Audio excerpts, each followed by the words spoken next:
interviews experts and individuals who understand the intensifying cycle of economic, societal, and government upheaval, so you can stay ahead of the changes in our world and keep your family safe. Fortunately for us, we can recognize that we're at the precipice, a point in history where we can all see the cycle changing. Where we go from here is up to us. So let's start the conversation, and welcome to the show. And welcome to this beautiful blue planet revitalized with energies. Think about the stark contrast of energies on the diametric opposites. A toroid looping field, a field-aligned current, those different currents, there are two of them wrapping, creating one. They're both more highly energized right now. Does the world feel a little different today? Because I was talking a little bit woo-woo at lunch with a group of people that were hemping a house, putting together the walls, and we were chatting for a minute there over lunch, and it's almost as if we've gone through history, things were given and they were taken away. On purpose, on a cycle, it's just chosen at this time in this place in the world, maybe countries, maybe kingdoms, fiefdoms, whatever they might have been, would have privilege for a time given to it, and then at a certain predetermined time, taken back. Now, we've seen this over the last few years in earnest, very cleanly, this wealth transfer going on. But for some reason, it just stopped as of yesterday. I don't know if people were just getting to the point of not having any hope, and they already saw the society moving a different direction in the mind. Because I talked a bit about on the 24th of October that we were coming through a special area of space, magnetic field anomaly, with the four gas giants perceived from our Earth making a square. And now suddenly after this, things seem just a little bit different of intensity, I guess is the best way to put it. But things are spinning, and you've noticed there's been a very stark turn happening right now. Like whatever it is, whether it's going to be new power generation sources that are going to be unveiled for us, or there's going to be, who knows, what kind of technologies will be released to take us to the next chapter of history. But something definitely turned on a dime right here, technology-wise, and government overseership, otherwise known as managing farm Earth. The techniques are changing almost instantly, and this is where I wanted to go, but that's what I was saying. Maybe it's a little bit woo to start the hour, but Ransom Godwin joining me. And Ransom, thank you for joining. Love to hear your thoughts tonight. And everybody out there, we're still trying to get the live feed up for the audio or for the video. Just had a couple, snafus with the tech, and we're still trying to get it together for the live broadcast on all these different platforms at the same time. Ransom, what are we going to be rocking? 8 platforms, I think, including Vigilante TV, Rumble, etc. So welcome to the show.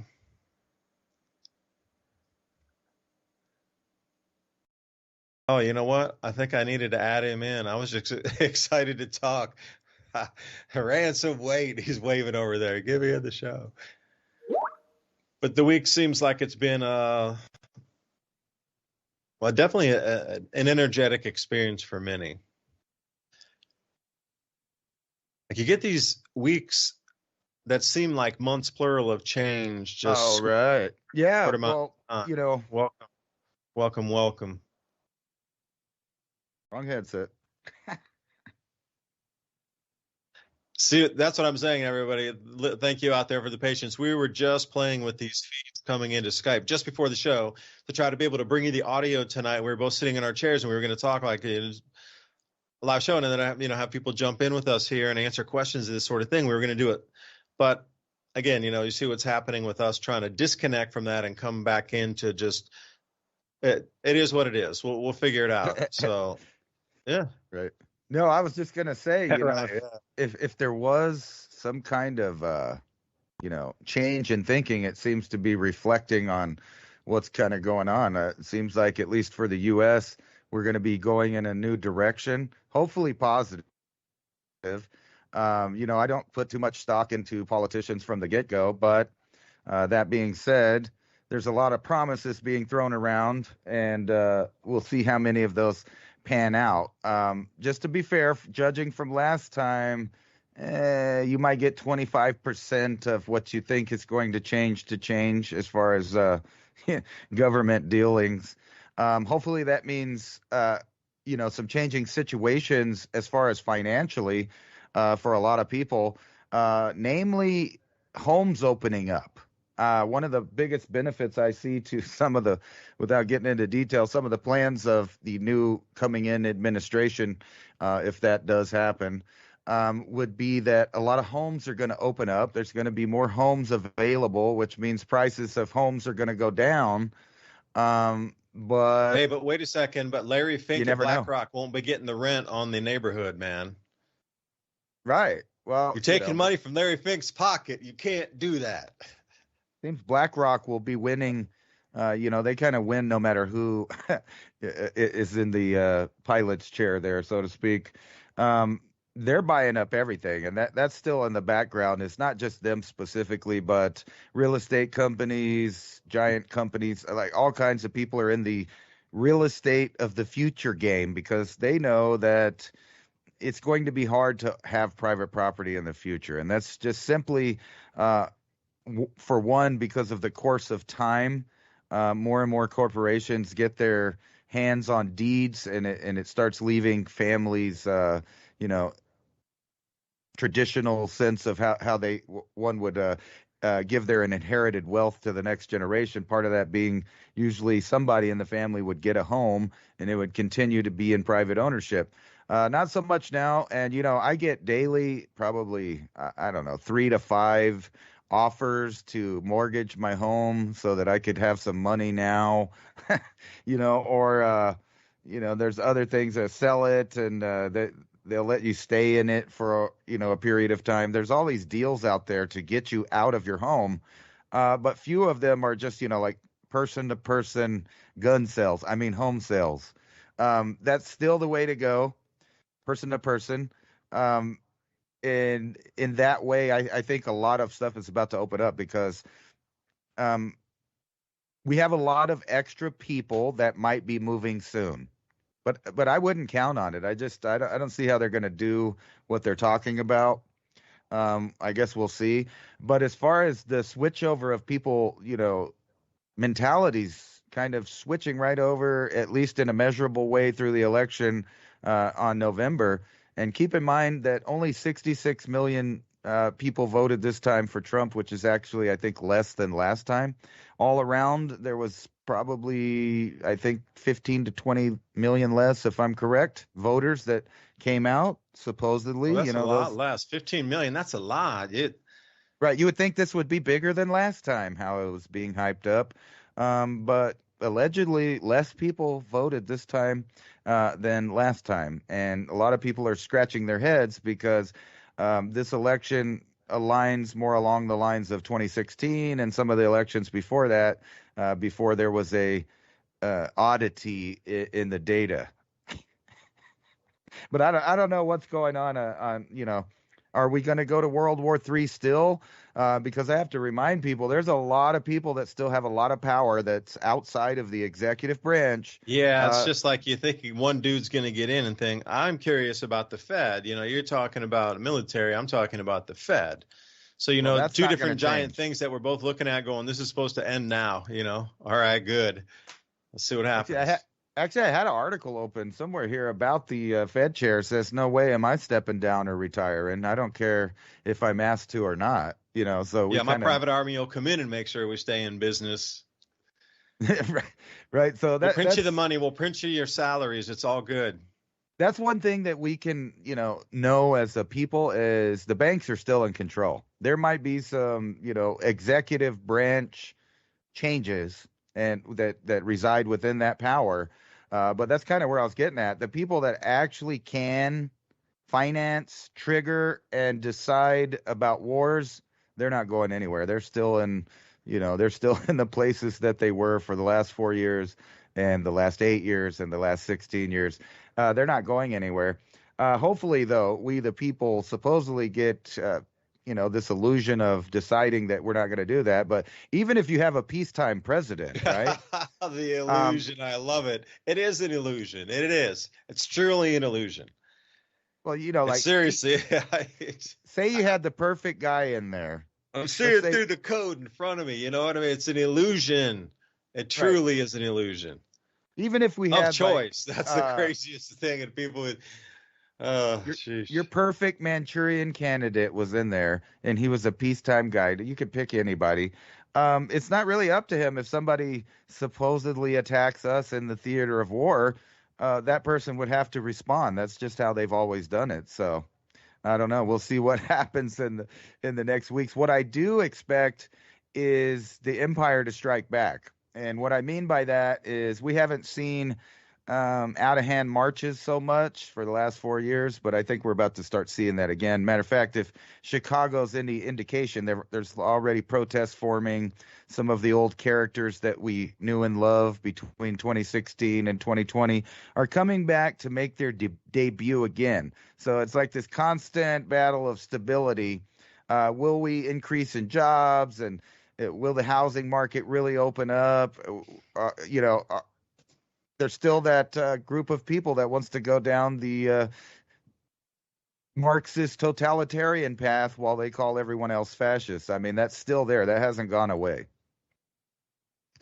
Yeah, and I was going to take it back to 1830 myself, because I am wondering, just to walk through me, everybody, mind experiment here, just talking. And after I tell you my thing here, I have some numbers for you, because Ransom, you said the number of votes cast here. So let's say 1830 and you're out in the Wild West and you're actually moving westward and you're somewhere in Kansas or you're somewhere out like New Mexico, for example, and you're in a smaller town, a lot of cattle towns, et cetera, and farming towns sprung up. But when something would come in, like a large number of people that are a threat, like the town would get together. So I'm wondering what happened with the win here, because law and order's coming back. Because it was such a huge win, man, not a little bit, just like gigantically huge. Like that was better a choice than anything that was over there, man. Like the pendulum swung super as far as it could swing off before it drops off and goes to the ground here. So with that thought in mind that it's going to be law and order back in, would people start to stand up to all these hoodlums of the actual real regular people that are like, we are so tired of all this happening. This is BS, has been for years, but we're calling it out now. And the people are really starting to stand up and be like, no, this is going to stop now. The whole neighborhood's going to make you all stop, or the state or part of this. I wonder if people will stand up, because if it was 50-50, I could see where that might be a viable. But with it swung so far over and gigantically voting with all that's like a message. It swept everything. That's a message. It's gone way too far. Now something else is coming back in to try to restore whatever was common sense. I'm going to leave it at the door there. Just like live and just, you don't bother me, I won't bother you. Let everybody live, and common sense. Like that world needs to come back. And it's so sad to say that two simple thoughts there of that. That should be the base construct of just reality itself, of where it builds from there. But you have to like explain it and wind it back to that base level. So if the foundation's been shaken off and you got to bring the foundation back in for the house before you can build it back out, damn. Kind of damage was done. Jeez. Oh, and the reason I was saying that is just think about 1830. Are people going to defend their towns and be like, you know what, you cattle rustlers need to go elsewhere? That kind of thing. Just curious. And okay, here's your numbers, Ransom. So you were saying 15 million, and in 2020 it was 155 million total votes, and so that would be like 10%. That's a huge number. That's 15 million. That's 10% of that number. So this year, 129 million. 2016, 128 million, almost 129 million. So about nearly equivalent for 2016. I mean, really just, we'll call it evenly 129 129 million both for 2016, and then you get this giant one in 2020 that says 155 million. The other ones were way low, like 121 million votes for 2004, 129 million votes for 2008, 126 million for 2012.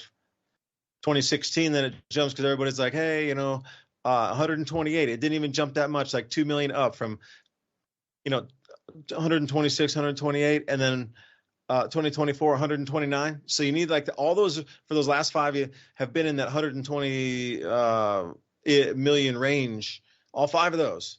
And then suddenly, boom, there's this one last time, 2020, that has 155 million.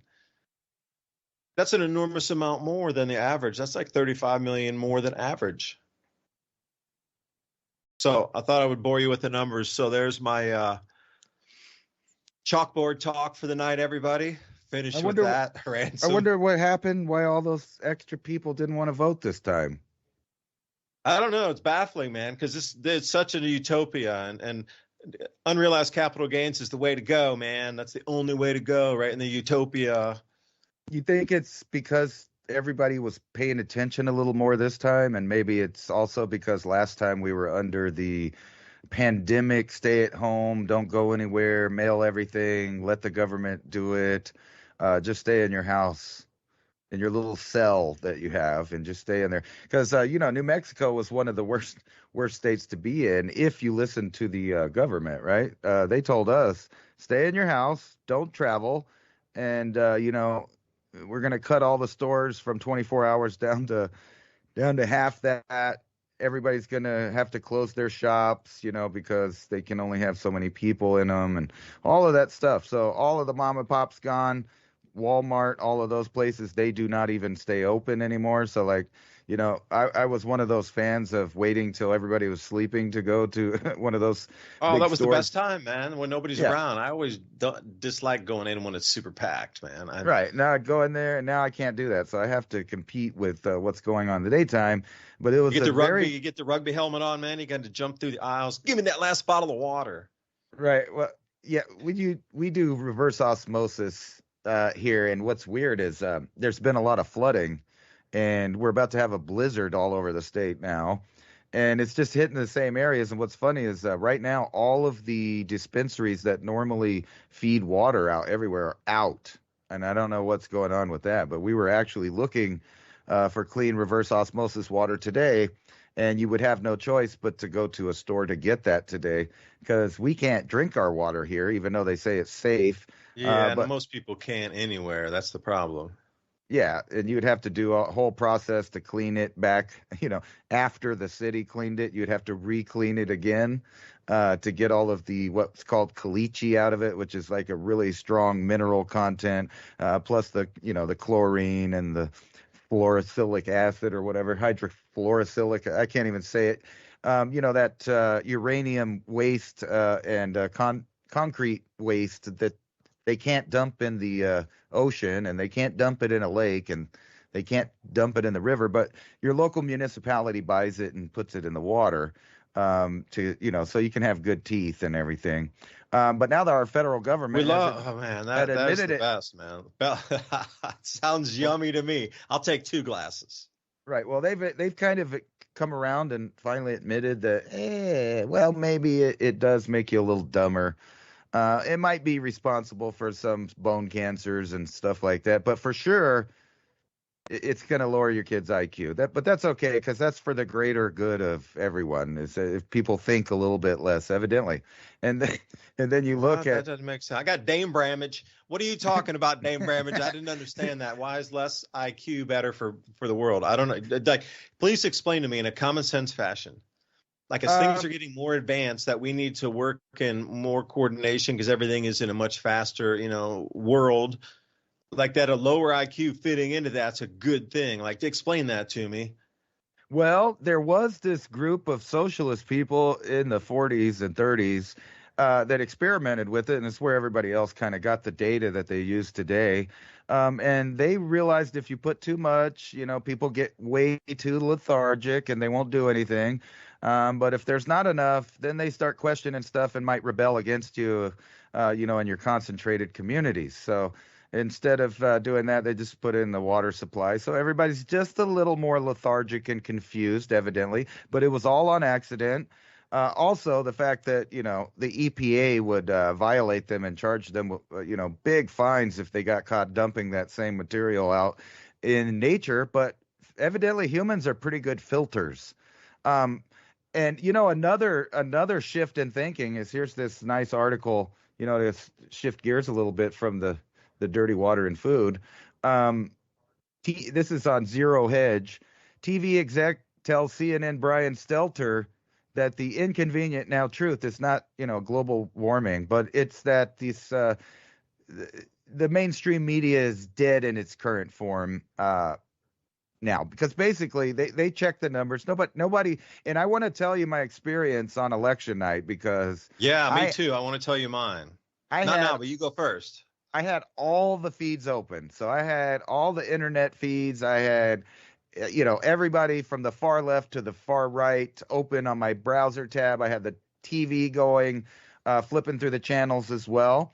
And all night, I noticed that all the networks, including, some of the more supposedly alternative right networks, were all sticking to the same exact, what goings on about the progress of things. But there's a new company called News Nation that is on the WB if you have antenna, and it's starting to be big on the internet. And this is a very strange company, because if you remember, over the last 8 years, there's been a lot of hardcore right, Mockingbird type journalists and hardcore left Mockingbird journalists that have been fired supposedly from their networks. And they all got together and they went and they started a job at the was it News Nation, and that thing had Trump beating the other candidate 2 hours before everyone else. They were changing the electoral vote numbers, so they hit, was it 270, and it took everyone else that admitted it on the same night, which was only, I think, Fox and one other channel. They took 2 hours after them to admit it, and then at that time, the WB in New Mexico cut that news feed. They just cut it off. It was gone. And then the Fox news feed got cut off of the Fox channels. And somebody had like a third-party ticker at the bottom that was giving like the state breakdowns. And they just cut us off from the national. So you had to flip over to the leftist-leaning ones like NBC, ABC, CBS. And they had the numbers like from 3 hours ago, and they were sitting there debating about what's going on, and we're not calling it, and we don't know. It seemed like to me that they were waiting for a big surprise late in the night that never came. And I think the reason for that is so many people were out paying attention. They were on all the feeds, but it was weird. So I went to sleep, and I woke up, the BBC was still talking about that they hadn't called it, even though that new, and I think what the trip is with this new news source is they're going to be very, and according to their commercials, non-biased, no agenda, blah, blah, blah. And they're going to be the number one news giver here shortly, because everybody's lost faith in the other ones. And then they'll start their Operation Mockingbird stuff once they get about a year into people really starting to trust them as a feed, because no one can argue that they were at least 2.5 hours ahead of everybody calling the race with the real electoral vote numbers, and they were very confident. And we're talking about some pretty big names in both supposed right and left groups. Like you had Chris Como as one of the hosts. He got fired from CNN. And then you had Spicer, which is Trump's ex, the press secretary, and he was on there. And they were just all talking, friendly. For years, they've been kind of bad-mouthing of each other and separate, but they were all on the same network.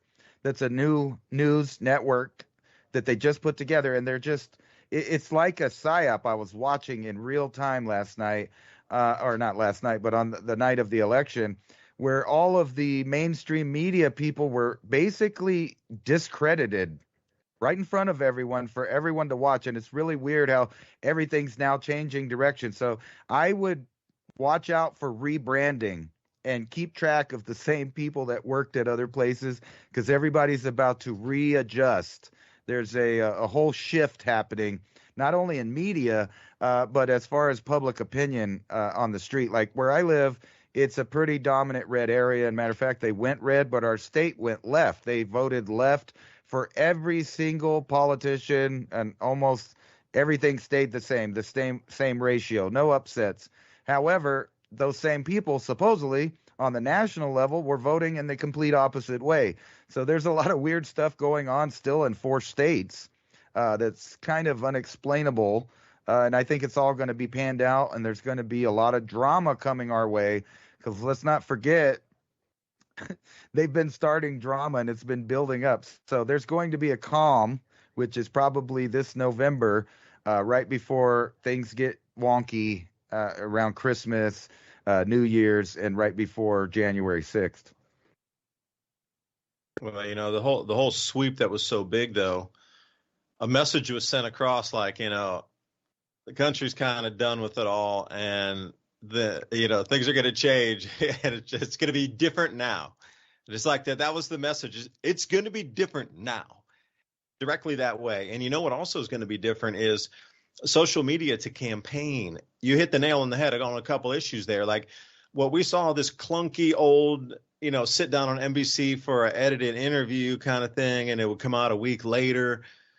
That doesn't fly anymore, because everything was won on giant social media podcast live channels like Civilization Cycle here, trying to bring you, as we work with the tech, to get our cameras live so we can have people sit with us and have those same conversations, or have them face to face. You can see us talking and actually looking at the material and discussing it. That's where the new world of campaign will be from now on. There's no denying it anymore. There was such a huge shift.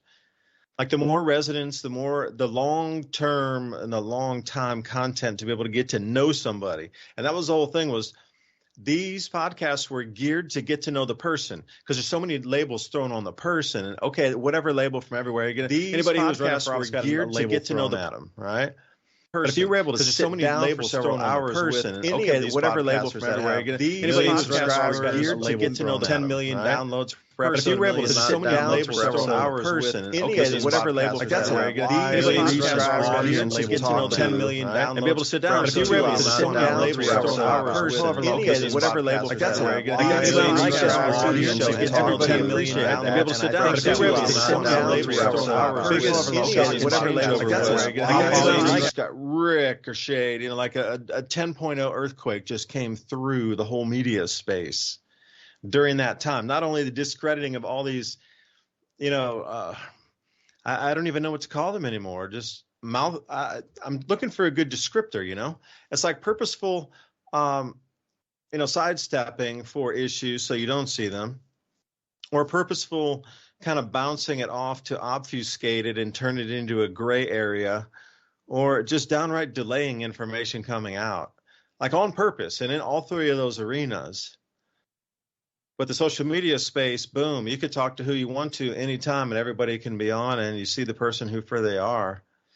And I wanted to respond also. I'm hoping everybody out there also, because I was watching the Bloomberg feed, and you said you were watching BBC, and also I was tuned into Timcast, where we went up to Tim Pool's studio, and thank you, Tim, for again allowing us to come up and give our views on why we think extremes on the planet in terms of climate and society are happening right now, along with food pricing.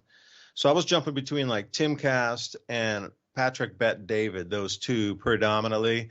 But then I was jumping off too onto the Young Turks, and damn, where else did I end up?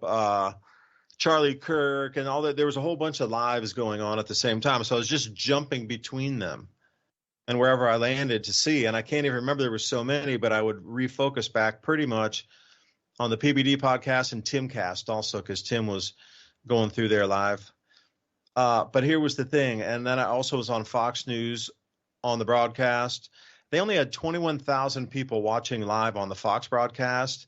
Like, for example, Patrick Bet David and Timcast both had over 200,000 continuously. And I remember even one time seeing the PBD up at like 260,000 people watching. But like Fox News on an election night could only garner 21,000 people. That's 10 times less than an individual podcast that's out there. You see, the entire media space has changed. It's completely changed. We saw a fracturing of what was for an old world. Because when I was having lunch today, I was discussing the same thing with people around the table. They were building a hemp house. So I got invited up because they were mixing today, putting the lime in, and getting the walls tamped down. So I went up to do some video, ask a bunch of questions. Really cool people, man. Very knowledgeable, super good energy, just like very solid crew, and awesome to be up there today. Like really super grateful. And we're talking about some of these things also in history. Like you get the demarcation point where something, instantly you stepped into a new world. We've had that through history many a time where one thing changes and then instantly another arises. Well, you just saw something go in almost instant time that it was, for a better term, broke the hologram with how quickly it morphed and how all-encompassing the morph is and was in that instant pivot. Like it sent a shockwave through the ether of what was like a solid foundation just got cracked everywhere. I kid you not. The gargantuan, earth-shattering understanding of how social media is now the space to do anything, specifically politics. Now all the politicians and all these people that are looking and all these lobbyists are going, hey, we can get you on social media. That's a huge, and everybody suddenly pivoted and saw, wow, that social media thing worked. So I'm just wondering, with the overwhelming amount of votes going toward Trump, what does that mean for people's mentality of like, you might think there'd be shenanigans, but people are just going to, before they would cower away because I'm going to be called this, I'm going to be called that. I can't stand up for this. I can't protect this person. Oh, I got to run away because I could be called or I could be caught, or like, with the so many, like I say, just call them shenanigans. We've all seen the stories through the last umpteen years of leniency on different things going on. Like when I was growing up as a kid, that just was not put up with at all, like none. Like on law breaking things, like it just, where did it come down to? That was, they would actually arrest you for something, to now it's not even. Like how does that slide down the scale also? Something before that was definitely 100% of the time you would be arrested, and then now it's just like you don't even get a warning. They don't even take your ID, and they just walk you around the block and let you go. Like what? There's a shift. The shift is here again, and I'm just wondering, people knowing that. I'm just saying, I'm trying to draw the example here. People knowing that it's going that direction. We're going to rewind the clock on a lot of stuff into what's acceptable and what's not acceptable any longer under law. Not code, not statute, law. And we're going to wind it back to that point right now. And people knowing that we're going that direction and that energy is moving that direction, and there will be some forcefulness behind those moves, that they might start standing up to some of this silliness that is occurring, has been planned to happen, or is organically rising. I don't know. But anyway, there's going to be a lot more people with a lot more courage to push back, because the society has voted and shifted that way. It's time to change it. So whatever it was of the old world is now not there any longer. So that, I guess, protection that it's hard to explain. Like what things that got away with, like that's absurd. When I was a kid, like you compare my life to now, it's really, I could understand why the old people were always so grumpy, man. I get it. Hopefully I'm not one of those grumpy old people, but I totally understand. Because if I have to live another 15 years under, or 20 more years, I remember when we used to travel when we only had Lonely Planet books, man. Now you got to get a social credit score before, and I got to wait 3 years for a short haul flight. Remember that? No, I could fly wherever I wanted, and this is the new world. I don't want to get stuck where I can only fly once every 3 years on a short haul flight, buy 3 changes of clothes throughout the entire year, and not be able to heat my house or something ridiculous, turn off my heat half the time like they want to do in the UK. For what? No, thank you. We're done with that. Done. And I'm saying the same thing with the green movement, is done-ish. I've got to put a hyphen there, ish. because of the wealth transfer that's gone on under that guise, a lot of that, so we say, milking of that genre, that's going to cease. But the real projects that are in there that can bring forth different energy production systems, devices, Earth's magnetic field power generation devices, anything like this that could arise from that, more efficient solar that really does work, where you don't have to repair it. It's durable. If it's hit by hail, it doesn't break. It has like a 100-year usage on it, not 20, not 10, 100-year usage on it. Can't shatter it. I don't care, because they got all kind of glasses where you can't break them. Like, you got to be incredible efficiency and unbreakable and a 100-year guarantee on it. Right. And that's where you need to move to with this stuff. Not like, oh, a pea-sized hail fell on it and we have to replace the whole panel. Sorry, we can't recycle the silver out of it because the tech's not good enough to recycle and claim back not even near 100% of silver out of a solar panel. Impossible. So there's always losses in the solar panels of silver. Like, you're never getting it back. I guess eventually, if the tech catches up one day where it's cheap enough to go find all these broken solar panels and throw them through their processing, whatever that would be. But until now, yeah, man, the green thing's going to stop-ish. Yeah, there's just going to be so many changes. And I think, again, the whole world was feeling the same thing. Not just here. It's a shift of an age. The sun's magnetic field is changing, and obviously we're coming into and have, I think, already gone through solar maximum, or at that point right now. There's another another X2 flare here today. I had it up on my browser. 1345 UTC. And that'd be 5 hours behind here in the U.S. on Eastern Coast Standard Time. So minus 5 hours from that one. 8 a.m. Very visible X flare. And that should be arriving. We should get some aurora from that. It's Earth facing. So I was going somewhere with that, Ransom, and you know me, man, I ramble sometimes, so take it back, please. Get this microphone away from me. You know that you were talking about how social media, basically, I'm going to say 10 years now, has been in a fight with mainstream media about who can report what, when, and what they say. And it seems like, there's certain places that realize that battle is over. That battle is over. And now you have only social media. And now they're starting to put laws where the youngest of people will no longer be able to access that, which is basically the first steps in censoring adults. I forgot where it was. It was in Europe. I'll find the article again. But they were basically saying that people 16 and under cannot access the social media networks anymore. And I saw that. Is that true? Really? Is that true? I saw something out of Australia. Is that right? I think they're going to be going that way everywhere. And this is to solve. No, really?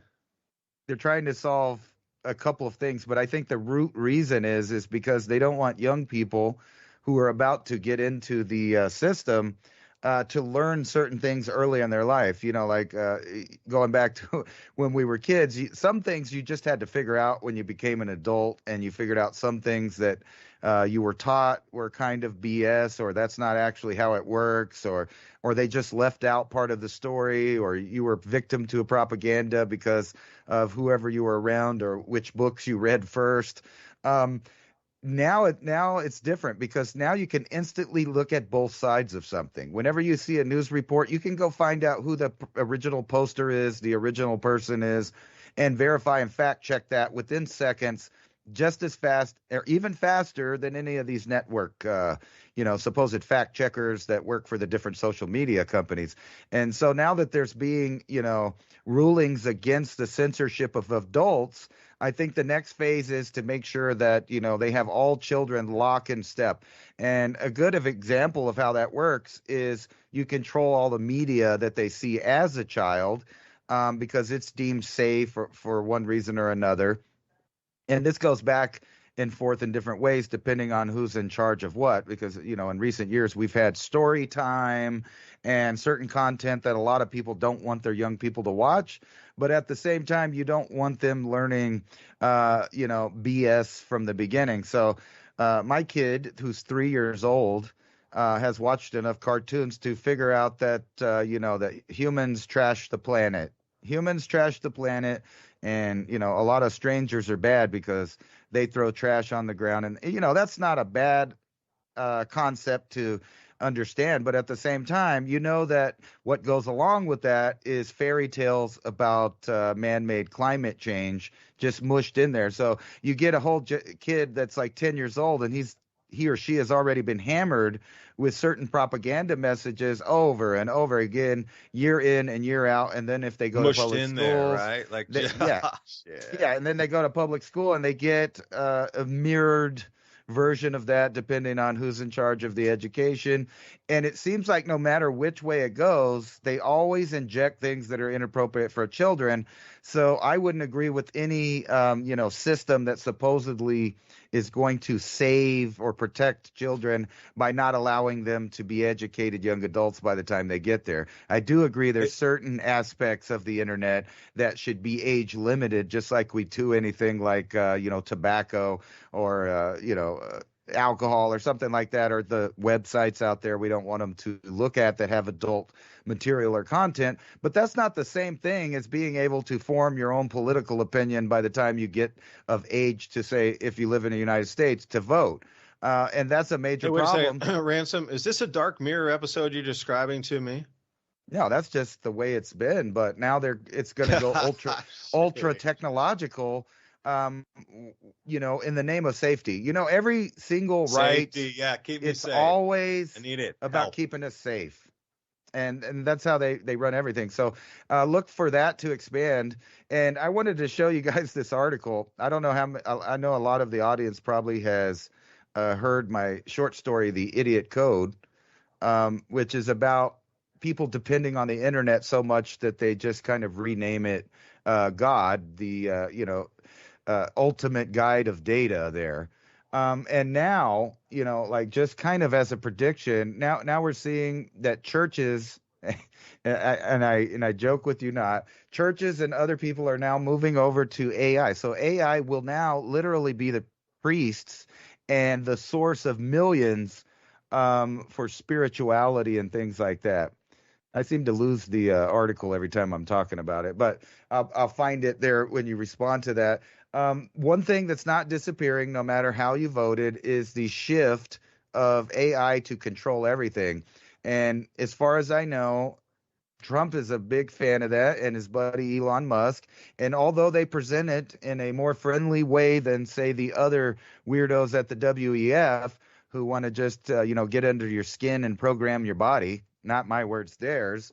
You have this other less aggressive, people saying, but you could, people that can't walk can walk again. If you got mental problems, we can help you with that. And you can have instant access to the Internet of Things. And if there are studies out that say that tablets and phones rewire a 2-year-old's brain to think different than those children before they had access to that. What do you think happens when we have instant connection to internet that is now censored and focused in certain propaganda areas about different topics? Because you can go on right now, anything we say, if we went on a major show, would be instantly fact-checked. Like if I said all of the hominids that existed before Homo sapiens sapien lived in much warmer times that had much more CO2 and they flourished, I would get fact checked and they would instantly say that's a lie, there's man-made climate change, and that I'm just a fact-denying weirdo. But they won't go past 100 years to look at any facts. And it's starting to be that way politically and intellectually, scientifically, in all the arenas of thought. They don't want children going back but a few decades to whenever. And think about in a few decades from now, after this fact-checking censorship nightmare gets its foothold all the way in, and we're all used to it incrementally, the children will just think that's the way it is. As a matter of fact, I don't know if you guys noticed, but when you go to Google with either your phone, whether it's an Android, Apple, or you're using a PC, guess what comes up on all your searches now? An AI overview of what you're looking for, plus some encoded fact checks and biases based on whoever programs that. So, we're going into that.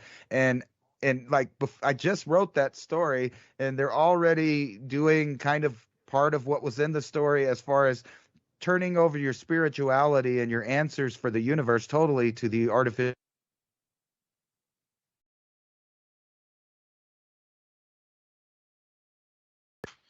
And Ransom seemed to have dropped off right there. intelligence. Ransom? No, I was just finished. Oh, okay, great. I didn't. It was like I'll the go end of with a that. sentence. Berkshire Hathaway cash pile swells. Let them consume and decide on their own programming. Like, it seems like it's everywhere. And, some things, this is the whole thing that you hit on there too. The agenda moves forward while you're distracted with all these things. Because, see, I was trying to explain the same thing about in American politics, every 4 years it changes. So the 4 years, things get a little bit stable, and then somebody can come in and undo everything of 4 years. So the people before them and, put in all new people. And then, it takes a year or so to get sort of efficient again. And then 2 years to do something. And it's just the way it's done these 4 years. It seems that it's a transfer of the same agenda that moves through whatever party. It doesn't matter what it is or what it was. And that's the whole thing. It doesn't matter if you're going to stop central bank digital currencies or try to. That's the whole way the world's moving forward. The digital IDs, they're all moving forward with the central bank digital currencies.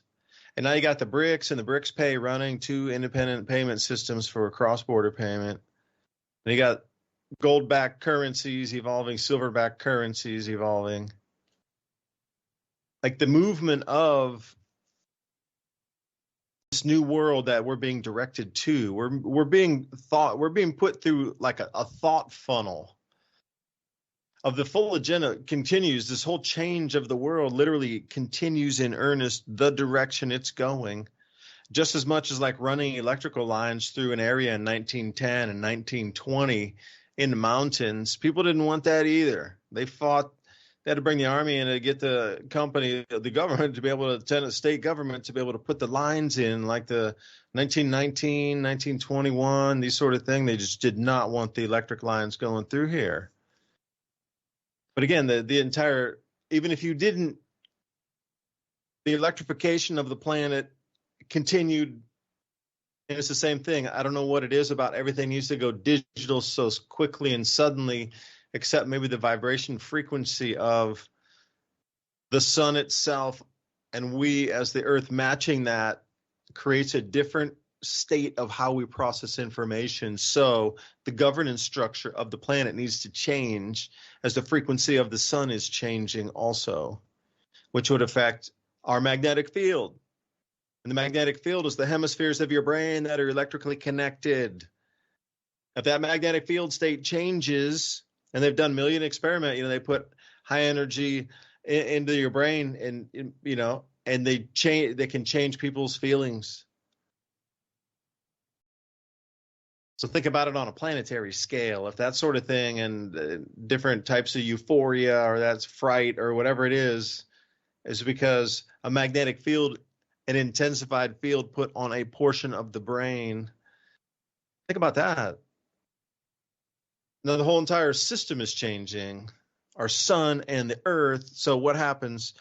Obviously the government, the structure, the economy, it can't stay the same. We're moving into a different field. Now, I shouldn't even say field. It's we're moving into a different way humans process information, because the energy in the magnetic field that allows their brains to move and stay and grasp and interact with this reality, that magnetic field is going to make that interaction different levels that were not previously there before.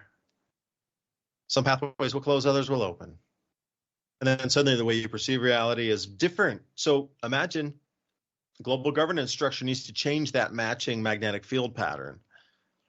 So as we see these rapid, almost like kick you off the side of a cliff kind of moves and pushes to get everybody over the goal line over there, they're on a timeline, celestial timeline. And where do we sit in that with this gargantuan change that just occurred? Central bank digital CBDCs are going forward. Digital IDs are moving forward.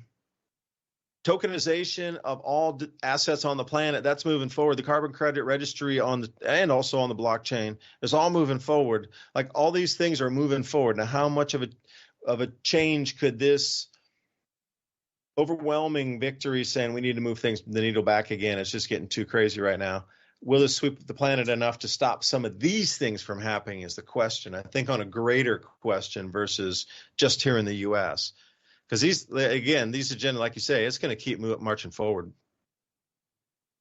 That's what stays the same. All the other things around it, politics is the entertainment arm.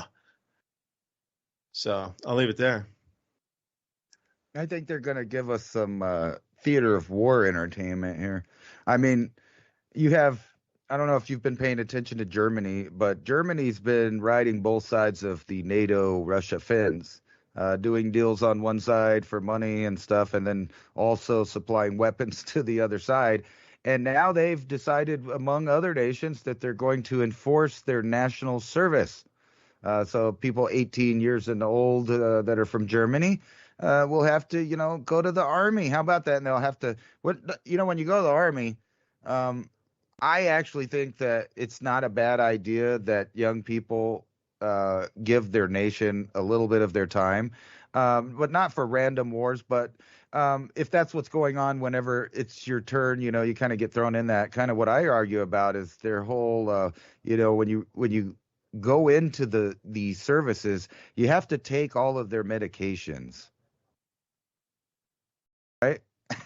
You have to take all the medications. Well, same thing's happening over in Spain, in Valencia. The same thing that happened in North Carolina. They're denying supplies going in there now too, into Valencia. Well, what I meant is that so you're an American. You whether you got drafted or not, you have to go to basic training. When you go to basic training, they make sure that you could travel wherever you want by giving you a bunch of intravenous freebies. Medicine. Let's just call them freebies. Yeah, freebies. Well, the same thing's going to happen to the German people. They're rounding up now all of their 18-year-olds, all of them. So all of the ones that will get their new medications and freebies along with their national service. So I wonder how many nations are going to go over to this idea. And then, a lot of people are talking about the Chinese Navy there appearing to gear up to invade someone somewhere. We have no idea who, though, Yeah, and again, I'm wondering, will that put that off for a couple of years too, or not? Or is it all an illusion that was going to happen, and that was just used as a pivot stone to say that we need to have more of this, that, or the other? That budget needs to be allocated for that, for this, that, or the other. That has to be you need that as an integral part of it. Has to be there. Nothing, like Taiwanese are very, very, very saying that nothing's going to happen, man. Nothing, never happened, never going to happen. It's all a charade. But the way you look from outside into there, you're like, well, it's not a charade. Or is it? Are they both sides in on it? Everybody needs to give this charade, not even a stalemate, but just the play continues because everybody benefits from it.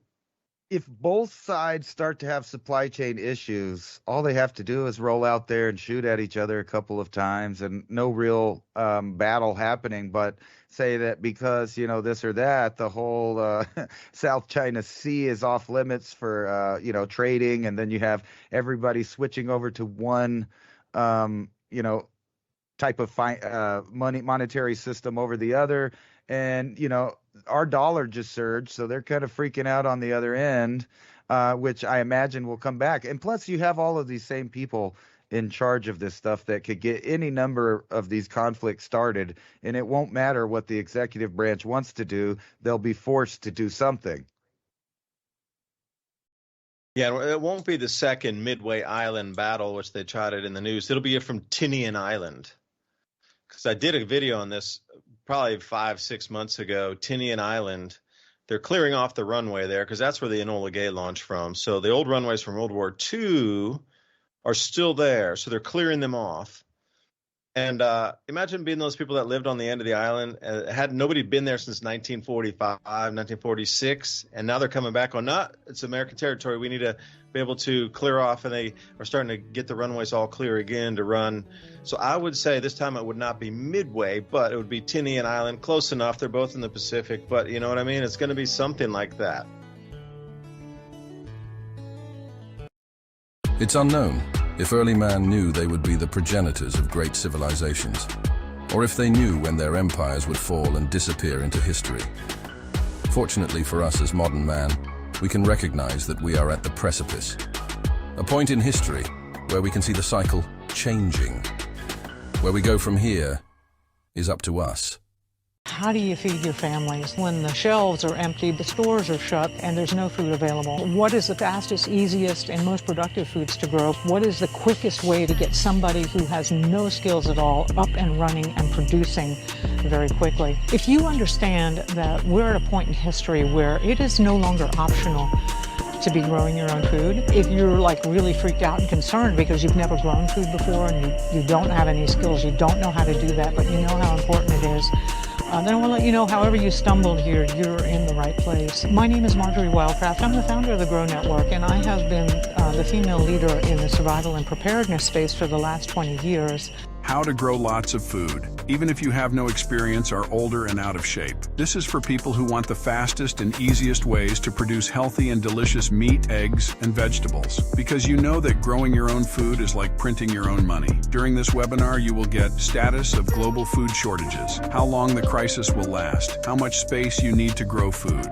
easiest, highest calorie foods you can produce, a complete plan for producing all the food you need, how to get started today, regardless of season. Marjorie will show you the fastest, easiest, and simplest ways to produce calories and nutrition, especially in a crisis and/or grid-down situation. The assumption is that you have no experience and you need to start producing food immediately. The most popular part of the webinar is the Q&A session at the end. So please come prepared with your questions. Pro Clear Cleanse is the most powerful spray cleaner on the market today. No elbow grease necessary. Pro Clear Cleanse cuts through grease and grime like a chef's knife. Finally, the one cleaner that can do it all. Powerful surfactant cleaning technology cleans ovens, glass, porcelain, even polished wood. Environmentally friendly, less packaging and waste with no harsh smells, pet safe, child safe. 5 tablets equals 1 bottle of traditional cleaner. It's 5 months of cleaning for a fraction of the cost. Behold the grease-erasing power of Odor Crush. Simply drop a tablet into your bottle of warm water and shake it so it is evenly diluted. Spray the surface you want cleaned. Let set longer for tougher grease. Take a paper towel or a reusable cloth and wipe. Done and done. Howdy, partner. You know people are having dinner and the smart ones are eating beef. Let me tell you a brief history, or more accurately, a beef history of dinner. Domestication of cattle happened around 8000 BC, but that's not when beef became what's for dinner. We've been eating beef since times before history. The earliest cave paintings have beef eloquently depicted on the walls. Those cave drawings of the hunt were for the aurochs, a primitive bovine. That's right, beef. Like I said, people are having dinner now, and the smart ones, well, they're eating beef. Americans want great food today, but we also want to have great food to eat if things go south in a hurry. Unlike most companies that take the cheapest, worst parts of the cow, then turn them into beef crumbles, whatever that is. They freeze-dry them in hopes that their customers will never actually try to eat it. Our premium beef cubes are sous vide, freeze-dried, and ready to be eaten right now, or in a decade from now. We want you to eat our beef now, so you can buy more. Prep with steaks, not with beef crumbles. This is a high-quality product. It's all American beef and 100% natural. None of that craziness of lab-grown meat and mRNA jabs. Our beef has a shelf life of 10+ years. This is high-quality cooked and freeze-dried beef for long-term storage, or not. Eat well today and eat well tomorrow.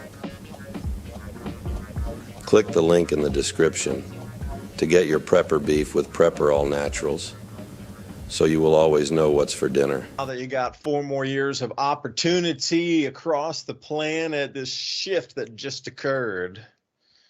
We just reached past solar maximum also, or in it right now. So whatever transition of energy that might be that would occur at solar maximum is unknown, although you could follow the Berry Center and maybe find out that gravitational center of our solar system, how that is off center of the sun, except every so often it comes back right into the center of the sun, about every 100 years. 2030 is the next time that occurs. Revolution Radio, thank you for allowing us to speak tonight. And for everybody out there, thank you so much for joining us. We're trying to bring it to you live, bringing on the video as we get it next week. And also, please remember civilizationcycle.com. Put your name in the email browser bar there, and we'll get you the show notes. Just real simple name. Thanks for signing up. Because I know it's a good way to have a written format of some of the topics we talked about, because these discussions now are like super accessible for a lot of people. And if you have a bullet point written list of, all right, well, this is what these guys were talking about last time. And, you know, they're written out, and you could just do your own reference or even have conversation starters. Because I would imagine a lot of people are thinking a very different way right now. Not just because of this election, but I'm telling you, there's a discernible feeling of difference in the extremes. The storms are just off the hook. Everything's once in a 1,000-year event happening now, all the time. That's the new norm. 500, once in 500 year, once in a 1,000-year event. That's the baseline now. In addition to all these things we're seeing with the economy and all of that, and just all these changes, people in their minds, the energies around in the head is puffy. It's this, it's that. A lot of people talking about not being able to sleep, over-energized, things in their head. Oh, they feel like they're over-energized, like you got too much energy in the air around. Well, it is, because the Earth's atmosphere has been over-energized from continuous X-flare after X-flare after X-flare. By the way, there's another 2.3 X-flare Earth facing that just popped off today, and that'll continue. Like those electrons, protons, they're not like venting off the planet. They're staying in like F layer, maybe E layer somewhere there, and they're not following the current lines off the planet. They're just getting over energized, and it just continues to stick. I think it takes like 6 weeks, correct me if I'm wrong, for that electrical exit to happen. So if you get another X flare inside that 6 weeks, it just adds on to something that hasn't vented out yet. So with so many X flares, it's just continuous. And it's been, the millivolt charge in the entire atmosphere, it just has an extra, let's say, vibrational quickness to it. I found it hard to explain how plasma might dance in a different frequency. Or if you put a cymatic, if you had a black plate and you put white salt on it and you put a frequency below that, now that's slightly changing, and you can see the visual shape changing at the same time the harmonic is changing, and that's where we sit today. Everything changing in our solar system to the point of you're at that point where it moves from maybe like a star shape into an 8-pointed star. Like you can see the shift, and you can see it change. We're there. We are absolutely there. There's this phase state change occurring right now. So the world's going to be incredibly interesting and different to live in. Revolution Radio, again, thanks for letting us broadcast off of you. And for all the people that are being reached right now, consider a donation, Revolution Radio, if you can. Because, again, was this given and then taketh away? Like it almost appeared that we were coming to the end, like there'd be no more free speech, everything taken away, everything's going to close. And then at the last minute, it didn't happen. So again, it's like, what kind of mind game was played during this time also of society as itself being used as the tool for the mind game? Not an individual country, but a system being changed. And then you start to overlay it with, we're right here at the solar maximum period right now. Yeah, okay, it's coincidental they're matching up. Just curious, but welcome back for the second hour, Ransom. I know you were going to go somewhere with the thought before we got off last hour, and I forget what I was talking about. Hopefully, you can continue the conversation. But everybody, welcome back. Civilization cycle. I don't remember what it was, but I thought we could talk about the 43 monkeys that escaped from South Carolina research facility. Get them off my back. Hey, didn't this happen in 2016 as well? Like on the interstate where a bunch of monkeys in South Carolina, I think it was there too, that escaped, and there was a big old thing about it. And then, all across the world, we're pushing the monkeypox thing again. It's just like monkey, monkey, monkey in the headlines. But this is actually a big deal. And I know this from personal experience because I used to live right next to one of the primate research facilities. And their opinion was, I don't know what they're telling people here in North Carolina to just shut your windows and your doors. How helpful is that, dude? I've been around monkeys. They're mean, they're industrious, they're strong, and they can get through something if they want to. Right. And this is like a pack or a troop of them that escaped together. A gaggle of monkeys. It's just terrifying. They told us to just shoot them. No. Animal cruelty, you can't do that. Well, when they come from these facilities, sometimes they're infected with things like HIV, hepatitis. Well, you don't want that on your front lawn. Jeez. God knows what's in there. Go to the neighbor's house, dude. And in their according to the police statement, the monkeys were in a group of very young females, probably pregnant, that have never been used for testing. An Alpha Genesis spokesperson confirmed that the animals are too young to carry disease, according to the statement. So I guess we don't have to worry about the same thing as last time. But it's just funny that these same things keep coming. I think they were headed for testing instead of had already been tested. At least that's the police statement. Now, hopefully we won't find out, that they have certain extra characteristics. But the advice... No, but Ransom, how is that like 500 monkeys running around? That's not normal. That's a lot. Like one or two escape in a zoo would make news, but like 400 and something monkeys running around, that is insane. Well, this was 20 or 30 of them is dangerous enough by themselves. Oh my gosh, you get 30 monkeys around. Like I was hiking in Taiwan and Indonesia, both, and they know you have something in your backpack. They're coming to get it. Like there's 30 of them they're terrifying, man. If you're talking 400 and something, that would be like just a big group of scariness. And I'm serious when I say that. You would be, I'll tell you a monkey story later when I was in Pushkar in India, but continue, Ransom. No, I was just going to say, according to the authorities, these, they're just regular, monkeys that can be violent. They're a little young and everything, but they're telling them to close their windows and their doors. But if you think about, what I was talking about, I live next to this, and they would say that, no, these research monkeys, God knows what they have. They're stronger than you. You don't want them to bite you. They told us, because we were near it, that, just shoot it. That's your best option, especially if it's wanting to interact with you. But these are actually monkeys, and what we were dealing with were primate. Excuse me. Well, okay. Apes. Explain. Can you explain the difference to everybody out there? And I want to be clear also. Could you please explain that? Well, it's simple. Apes have no tails. They're our closest living relatives, like gorillas, orangutans, chimpanzees, bonobos, etc. These are rhesus monkeys, and they're little mean guys, and they are the ones. Those are Caribbean monkeys, yeah. They're the ones known for stealing your drink, getting drunk, and getting rowdy and stealing your wallet, and Yeah, that's the same ones. Get your sandwich. Over in India, they recently had some guy messing with a little kid, and the monkeys attacked him and saved the day. So monkeys aren't always, the bad guys. But I don't know how much you would believe. I'm just saying, the authorities, when they say don't worry about it, these haven't been tested on. Go about your business. Just close your windows, okay? Right. Monkeys know how to throw rocks, by the way, for those window closing people. If they want something, they're going to get it. Hopefully they don't become a new invasive species. I don't know what they would eat in the wintertime in South Carolina. They might, resort to the same thing if they learn from raccoons to just dig in the trash for stuff,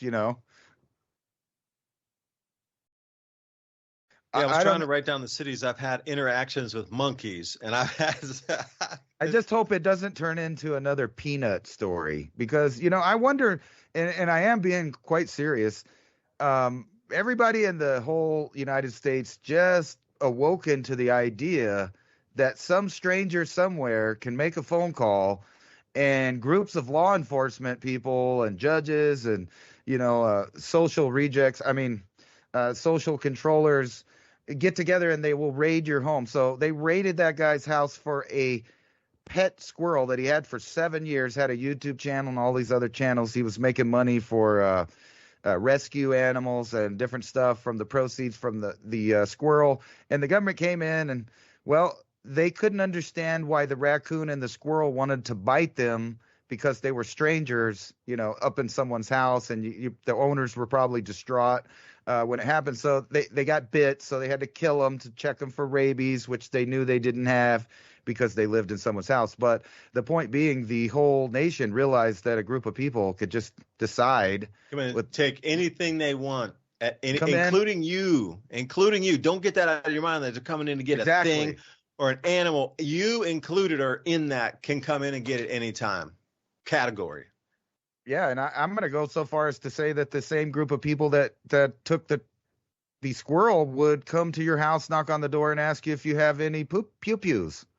And you think they wouldn't go in your house if they will go into a house for a squirrel? You think they won't go in your house if something changed dramatically in the government? I don't know. Wartime, martial law. Yeah, the war, right? That like they would, like they're in Ukraine, they just came and got everybody, and you're coming with us, and you're going to the front. Just like it's almost like the. Did Peanut win the election? And would that even matter when it comes to the next group of government officials that wanted to go into someplace? Because my experiences over the years in these stories is the government repeatedly does it. And then after the fact, the government will investigate itself and either find out that it did nothing wrong or say, hey, you can't do that anymore. And then, 2 or 3 months later, some other jurisdiction is doing the exact same thing because they know you can't do nothing preemptively. You have to go to settle it through the courts later. And unfortunately, when it comes to no-knock raids, whether they're looking for a squirrel or looking for something else, you can get killed in the dark in your home at night, thinking people are breaking in and just being in the hallway of your home. It's pretty scary. And, are they going to be raiding houses for these monkeys? I don't know. I'm just joking. Well, I hope no one keeping a pet monkey, peacock or something. I don't know. I'm just joking. Obviously, if you see the monkeys, don't mess with them. They're dangerous. They're out of their environment. They're out of their habitat, and they're on the loose. But I'm kind of rooting for them if they really are disease-free monkeys, for freedom. Sell some merch for the monkeys, bro. Free the monkeys. No, but it is. I'm rooting for them. That's a great T-shirt. I'm rooting for them. The point that I think everybody's missing because they go right over, don't worry about it. These monkeys don't have diseases. They didn't test on them. Yeah, but what about the idea that they were in your neighborhood in the first place, that there's a testing facility where people live that test on contagious diseases in primates? So primates are the whole group, monkeys, apes, humans, everybody. They're all primates. And a lot of times any disease that messes with one of them can transfer to humans. And that's kind of the basis for a lot of the biological warfare ideas and diseases that somehow come about. I don't know. The question really is should we be hosting these biological testing facilities near people, especially if they're a group that keeps, accidentally letting them out? Because this ain't the first time. You remember, I think it was 2016 is the last time where they got out on the interstate and those were infected monkeys. I don't even know what happened to that. Don't pick up. No, that's a bad. That's a bad day for hitchhiking right there, man. Yikes! Monkeys coming at you. I had a thought and it escaped me. I should have written it down, man, because that break time was. I should have write things down. But I was trying to read the article as you were talking there at the same time to come with a rebuttal for that. Coming in to take you as a person and some of these things that are written, you are an asset itself that can be brought in and taken out of the house. in an emergency, like if there's a war going on, they're going to like, you're 18, you're coming. Okay, everybody around there, they're just coming, and they're going, you're coming with us. We got the war going on. Okay. But then there's other things that can be taken, like the house itself. We need this for, a storage facility or whatnot. I saw a couple things in North Carolina where they come in and they say, we need your warehouse for our storage facility. All your stuff in here got to get out because we're taking it over, kind of stuff. But then you take it a step further here, and while all this is going on and they're setting precedents for you, like you say, in lawfare, where there's got to be some legal precedent set for what happens during these times. And even if you don't get paid, like they come in and say, all right, we're taking the warehouse over, it's some sort of emergency. And then by the time, where's the rent for it for 3 months or 6 months that you were here? Oh, no, you don't get it, or you got to take it up with this other agency to get paid. And then they're like, what? I never heard of that. I don't have any paperwork for that. These types of things happening. Like the tokenized world here is where I was going with it, because BlackRock's plan to own the fractionalized world. See, this is the thing that's changing right now, too. Now, while all these surface things are happening, everything we talked about prior up to this point, what I would consider like a surface level event happening that can intertwine in itself sometimes to larger matrix or matrices, small in and out, different distractions and interference patterns out there. But this thing is the undercurrent of it all for the future of the system. If you want to talk about the system, as we were alluding that it was going to continue to move forward regardless of who's in power, these just general societal shifts that have a plan to them for the whole world literally to move, is moving again here. So the thing is, talking about Bitcoin and the exchange traded funds, you come down into tokenizing assets. So this fractionalized world, this fractionalized place, the speediness of money that shall increase. So if there's a bank bail-in, the value of your house and your car and everything that you have that has a note against it, that you borrowed money or on a loan to pay for it, house, car, boat, whatever it is, doesn't matter, watch. They're going to bail that in, and they're going to own it, and then they can assign a value to it of like $1 million, and then they can sell that to an investor. And then that investor can claim it and say, all right, great, I want to hold it as an investment, or they own it. They own the deeds, everything, because it's a smart contract that is, the value of it is tied to the ownership of that asset, your house, your car, your land. Each one of those has a value on it that could be bought and sold for a price. That's all wrapped into this one contract in itself. And this is what they would do. Now, not just your farm or your place, but bundle 1,000 of those together or 10,000 of those together. Instead of it being 1 million or 10 million, it's suddenly 10 billion. And then another oligarch from somewhere might buy that bundled, or just a regular bank that's investing buys that bundled mortgage. And if somebody has the time to go through and unwind those layers to see what they own as the assets in there, they can claim those. Like a company overseas can go, well, we bought all these properties and David's property was included in that bundle. And even though I'm still living here, they could come by and go, no, we own this thing. See, you're on the smart contract, ironclad. You got bailed in, and we bought that fractionalized asset package from BlackRock, and we own all the property here, and we're going to claim it right now because between your neighbors and yours and yours and yours, there's 180 acres out here. Plus, we got and we can make a big farm field, and we can farm 200 acres of grain right here, but y'all's house is in the way, and we own them anyway, so you're out of here. That's the world that this is moving to in terms of fractionalization. Now, after the bank bail-ins occur, because this all works on the system changing. And everybody's heard about central bank digital currencies. And we're all looking at the meetings in Kazan just last month that had really, they put out a business plan, for the best term, for what they wanted to do for trade trade payments, this sort of thing, through the BRICS nations, and having a gold backing and announcing silver also as a bimetallic or even trimetallic, as I've said, I'm just regurgitating, trimetallic system of also platinum or palladium inside that mix. That's the basic currency, like 40%. And the rest of it is trading, or they try to trade amongst themselves. It's making a big dent in the global trade of dollars, not by 1/1000th of a percent, but by actual multiple measurable percentages declining. Ransom, I got to get you that metric. Decline it's always been a little bit declining, but over the last, say, 12, 15 years, it's really started to drop off. Like you could see the trend way before BRICS had aligned itself. You could, if you were looking in the future and know this was going to be a planned time of change with a magnetic field shift, and this was all a planned time right now, solar maximum at the last solar maximum before dropping off into an extreme low of solar activity, the perception of humanity changes. So everything needs to change at the same time. And it's going to be problems growing enough food during this transition too. So the complexities start to get kind of, spread out a bit.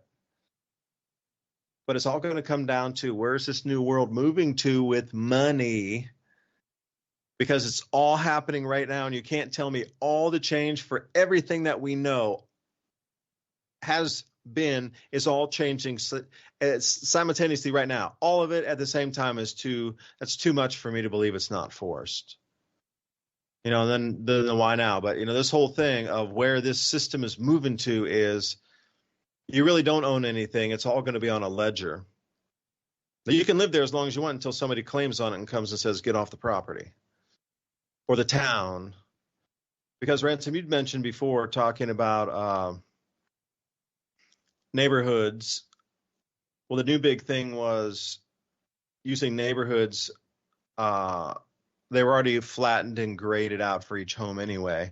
So companies will come in and buy entire neighborhoods, and then they'll bulldoze down all the houses and they'll just put up data centers there because they already have the main trunk lines coming in for sewage, water, electric, fiber optic for that whole thing, for that whole for a whole neighborhood. Like that's your trunk line that feeds out. All right. So everything's already pre-installed basically. That whole land being graded down in itself on the cost of the project is worth buying the neighborhood. And everything's already there. So this is the biggest trend, and I have seen many a video where they show before, after. It was literally a neighborhood. And afterward, it was a giant data storage warehouse, just a big, giant rectangle over what you would consider is a neighborhood. Like, neighborhood for me is pretty big. You had to ride a bike or walk, and it takes a minute to get over to your friends' houses or acquaintances' houses. It's not like 2 steps. It's literally like minutes of walking, 5 minutes, 10 minutes to get down. But think about that just as going from one side to the other on the short way. So what's happening with why do they need so much of the data? And why? And then again, it rolls back to your central bank digital currency would probably be based on some behavior pattern that you can accept, buy, sell, trade. Look what's going on over there in China. There's a behavioral pattern or modification going on where you can't do this. You do that, you're not getting anything. You stay in line, you get everything at, normal levels again. Like all this is getting tied in. And that's the thing. I don't care who won right now. This whole momentum of this societal movement, is this still moving? That's the whole problem. Or, I don't know. Is it a breakaway? Is it a problem? How would you describe that? I mean, it is a shift in motion, so discernible right now. It's like you can cut it like you're cutting brie cheese, man. It's that dense to be able to see that it's in play right now. Well, the good thing for us is that the $215 billion data center industry, which is a lot if you think about that, $215 billion. I think cancer is like a $90 billion industry, but $215 billion, and they have a problem. They have to cool these things. So there's not going to be too many built in the desert. And matter of fact, most of those companies are now going to offshore, meaning that they put it in this giant tank and then sink it off the coast. And that's kind of where they're going. So you can look for these guys to be taking a port and beach property more so than neighborhoods. I mean, just in the nature of the business that they have to cool it. Smaller data centers are going to be everywhere, though, and that's kind of, I think, what you're more talking about. A neighborhood sized, like a super center, like a Walmart, and in there is the beginnings of one of the scariest things imaginable when it comes to the Internet of Things, and that's a Stasi-style AI-run censorship hub that filters all of the data before it leaves the neighborhoods. I mean, literally, like from town to town. And they already have this set up in reverse. The town I live in, there's no fiber. There is fiber optic cables that have been laid, and they're all in all the neighborhoods, but they don't use those. And that actually was done in the early 2000s. I don't know, around 2005, I think, is when they were doing it. And they don't even use that. So I don't know if someone else is using that, but they're not using it. Instead, what they're doing is the internet service provider downtown is getting a relay satellite link. So if the satellite's gone, there's no information here. There's literally no internet at all, because everybody gets it from the same source. And they're switching over to the cable channels and everything being this way. So there will be some kind of data center in each and every town everywhere. But we're not talking about the massive processing things that Microsoft, Google, and all of these other things. I just actually happened to watch a whole thing about this. They're building these giant tanks that are about the size of like a large submarine. That's full of these servers and stuff, and they're using that to sync it so they don't have to pay for air conditioning. Another places that you would be looking out for these things would be in really cold areas where it never really gets hot in the summer. So Canada, most of Northern Europe, if you lived over there, they're going to be building an unprecedented amount of these things everywhere. And that's just something that's going to be happening in the background. Now, the problem with that is depending on who your government is, they will have complete and utter access to all data coming in and all data going out. So this means internet ghettos of areas where you can only get certain information just because it won't come through the filter. And I think we're already there, Ransom. I think we're there for sure already at this point. Well, they have it, the backbone of this set up. The problem is that some of the nations are not going for it. But you saw right down in Brazil recently that there was a little fighting back with the X platform because the Brazilian government wanted to control all the information, and they didn't like the fact that X provided opinions and real-time data from anywhere in the world. And, China has already filtered out, I don't know, I think 95% of anything coming from the outside world. However, it still trickles in, and which is going to be another booming industry, is the black market data. That's already set up in a way, but they're going to have to build it outside of this new skeleton of a network that they're making. And things are about to be weird. And this is what I have a bad feeling about when I tell people when they get, very optimistic about politics, is that the programs are not stopping. And you can mark my words, Trump might go into a more positive pro-American stance, but in reality, all of the people he's going to fill up the cabinets with are the same old deep state, neocon, leftist. And this is what confuses a lot of people, that the neoconservatives and the Marxists are on the same page. They're on the same page. They want the same things. And ultimately, that is to collapse and destabilize any remaining old earth empires like Russia, any country that's claiming sovereignty. They want to collapse that so that they can have their world government that has one internet, one monetary system at the top that they'll split into two, so that people think that there's a competition going, in the same way that they do the right-left paradigm in politics in the U.S., where you get the same thing no matter what you vote for. It might change a little bit on certain topics, but those are the topics that you're allowed to argue about, that you're allowed to talk about. We're not talking about whether or not we want to complete technological renaissance going on behind our back with the deep state setting up all these surveillance and data centers everywhere, regardless of who the people are in control of things. And I think that's going to keep rolling out, and so will the war propaganda. When you got to get scared, though, is when all of the countries, like they did in 2020, all agree on something that's the same thing. Something that they all agree with is the truth. And that's a weird thing when you know how countries are supposedly non-trusting of each other and have intel hubs and intel agents that are doing espionage to find out what the other people are doing. All of that seems to be over because it's all a trickle down from the top. And I'm starting to wonder how long that they're going to stretch this illusion of the 1990s into the future, while the digital and nanotech revolutions go well beyond the perceivable I guess, domain of the human being. At some point, it's going to be where you can't even perceive what's going on. And like you said, I think that's like on the verge right now, which makes you wonder what's coming next. What will they all agree with that our reality is next? And I think it is inevitably a global war so that they can erode the idea of nationalism. And they're going to use the excuses of things in the past to do that. I think they're going to break everybody's mind. Like the way I look at it is, it's going to be laid bare for all to see that it's fake if nothing happens. Because to win this much clean sweep, everything, just so many people were like, and we're so tired of this, it needs to change. And now a full carte blanche to change it. With the will of the people, with every inch of the government you control now, everything can change as fast as it needs to change to get back to some normalcy or normalcy for you grammar police out there.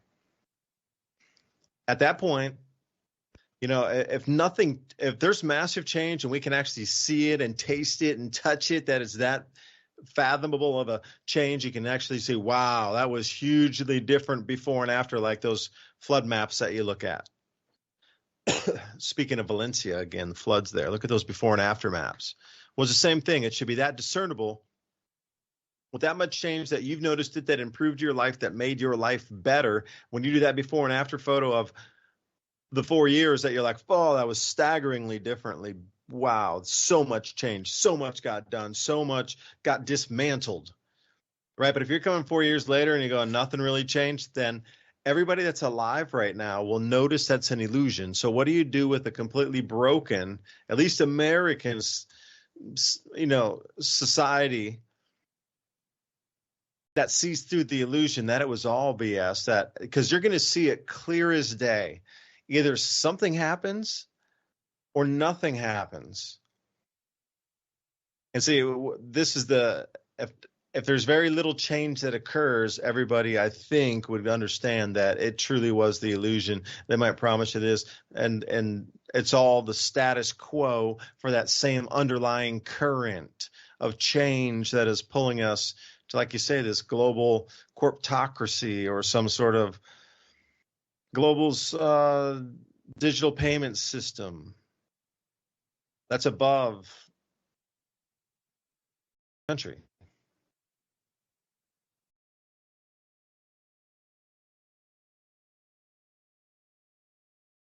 Ransom, I was done. No, I was actually about to ask you. Poetically finishing, man. It's above country. Right here in New Mexico, it's snowing. We got a blizzard coming in that's covering. Yeah, I saw that. Can I ask you, Art, on my news feed just pinged up here. It says 4 feet of snow to hit New Mexico. So can you tell us what's going on there? It looks like a nice cold. And notice, what does your thing say? Does it say winter storm? Because this was my point. No, it says 4 feet of snow. 4 feet of snow to hit New Mexico. Because warnings issued. That's all I get. I was looking at all the headlines talking about this moving in, and they keep using the verbiage winter storm. The problem is it's November and it's not winter right now. It's fall.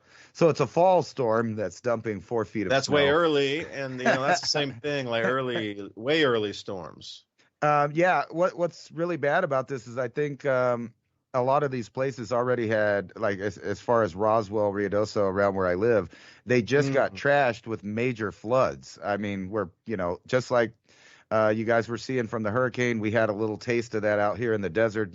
Massive flash floods. It was washing cars and, buildings off the foundation, and the entire Main Street of Roswell was a giant river. People were hiding on the roofs.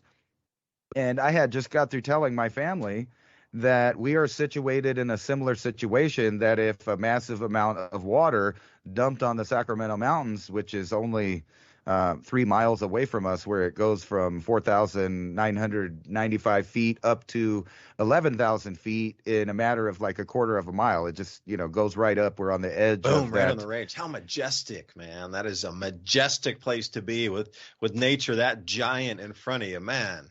It is cool living in a poverty-stricken ghetto where you get to look at those beautiful mountains next to you where the rich people live up there in cottages and stuff.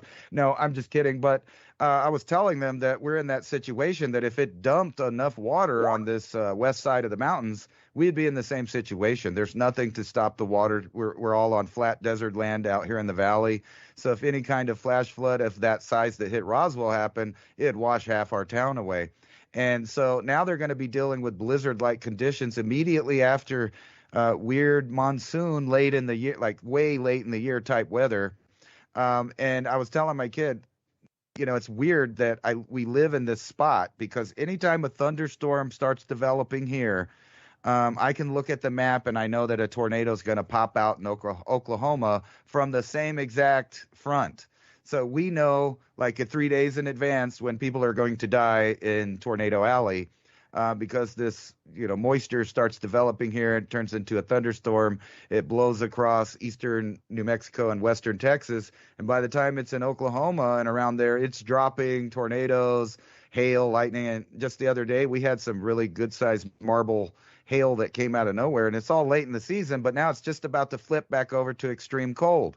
So we never really got a fall. It just went from extreme hot. We barely turned off the air conditioner I think 2 weeks ago, and it's already time to light up the heater because, it's reaching down to 40 and 35 degrees to start snowing. So we might have a nice global warming filled winter. And I was wanting to know what you thought about that, because they're labeling all these early storms as winter storms, even though it's in the middle of fall. Happy holidays. Here we go. I'm looking at the map. I'm looking at this looping GFS map here. It says total snowfall. Oh, and by the way, 4 feet of snow would convert to roughly 4 inches of water. So think of it as a 4-inch rainstorm coming down frozen. Now, rain is going to run off way faster, but this stuff's going to melt. And imagine if it's 4 and then 40 feet for the year. I mean, we're looking for extremes this year. So some of these rain events that we've had, 25 feet of snow, like Valencia just had 25 inches of rain in a single day. Now convert that to 25 feet of snow. Like if this were to happen this winter, if this does do the rainfall equivalent in a snowstorm, we're going to see something that we thought was never, ever even humanly possible, that people would be that cut off that they couldn't get out because it snowed 25 feet in a day. Like you would have to wait out the winter. And if it was in a major city, like that would be insane. But as I'm looking here, I see New Mexico and the green that's rising, looks like the storm front heads are coming out of that. Like the highest plume there, the highest in altitude on the cloud tops is right there where New Mexico touches the panhandle of Oklahoma. That makes sense? Yes, that's exactly where I was talking about, eastern New Mexico and western Texas there, and you get the panhandle. Yeah. Well, the panhandle of Texas is right there, which creates the little panhandle that comes off of Oklahoma. I know there's a name for that. Forgive me, I just forgot what it was. Yeah. What's weird about this though is like I was saying, we were just having really what they were calling record-breaking temperatures, even though they weren't really record-breaking. They were equivalent to 50 years ago, 100 years ago. But now all of a sudden, I don't know if the audience can see that. All of this dots all the way. So right now, the eastern whole half of Colorado and most of the north and center of New Mexico is snowing and has been snowing. And it's blowing over. And right about at Amarillo, it goes from cold to hot, and then you have all of these thunderstorms in the middle of Texas that are about to hit Oklahoma. And that's kind of what I was talking about here for the last, I'm going to say 2 weeks. I could just look outside. If it rains here, people die in Oklahoma. It's just a weird thing. And we happen to be, like I said, right on this mountain range where the temperature difference is like giant. So I'm here in the valley over here. It's 43 degrees. And then just north of me, not even I got 25 just north minutes, of you it's here 25 for the blizzard degrees. warning right here. I got the National Weather Service feed up. Right. Yeah. So it's 25 degrees, just a little bit north to me. And down here it's 45 degrees. And just yesterday it was, or the day before that, they were talking about the high temperatures, the record-breaking high temperatures. And now we got all this nice global warming goodness that's blowing in around here. And let me tell you, 8-inch snow drifts possible there, Ransom. 8-inch snow drifts. Now, that's not accumulation. That's drifting snow being blown by the 80-mile-an-hour winds. That's a little bit different. Right. Yeah. And that's caused it probably Interstate 40. You're going to see a bunch of accidents that goes through. Yeah. Albuquerque. Ice warnings right there. Yeah. Yeah. If you're an I-25 too, going up toward Raton, there's at least a 1/10 of an inch of ice going to be on the roads. Ice warnings out, everybody. That's some ices that get dangerous one to be driving in. And 2 to 5 inches of snow in Sandia Crest area. 12 inches of snow up there. Yeah, 2 to 5 feet of snow going over. What's that? Taos and Santa Fe, Albuquerque, all that stuff. What's really bad about it? Yeah, right up near Durango. Running that whole line for hundreds and hundreds and hundreds of miles. It's just wow. So if you look at the southern half of the state, everything below Albuquerque it rarely ever drops down. You're below right. 20 There's degrees. nothing there. That's crazy.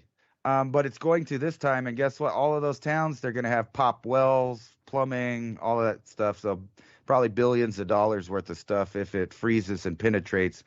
If it warms up the next couple days after that, it probably won't do that. But if it's the last time we actually had a severe storm here in this valley, no one was prepared. The whole valley froze. Everybody's pipes were broke because they don't get used to getting down much below 20 degrees. So when it starts getting in the single digits or below zero, everybody's screwed. Home Depot's happy, though. Well, I wanted to say that if you were going to split up the state, let's say equally into four other squares, it seems to be that top, north and east quadrant that's actually making a very clean-looking square in itself from all the winter warnings and watches and everything. It seems to be centered in that literal corner of the state, literal corner. Yeah, I'll screen grab and send you the map. We got a minute here, so let me do that to you. You're gonna freak out when you see this one.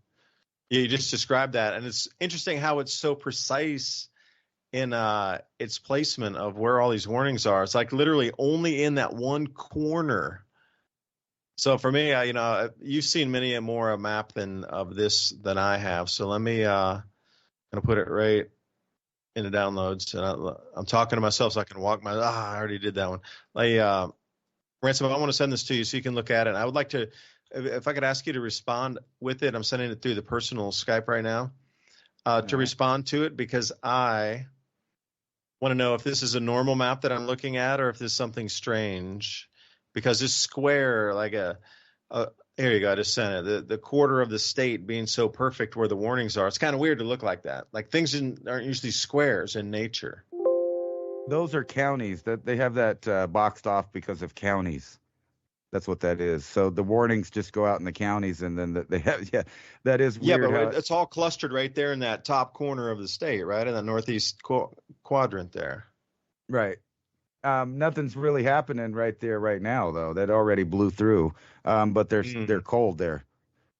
But there might be more developing. Let's see here. I'm going to save this and show everybody else. So this is off social media feed, so this is slower than what you're experiencing.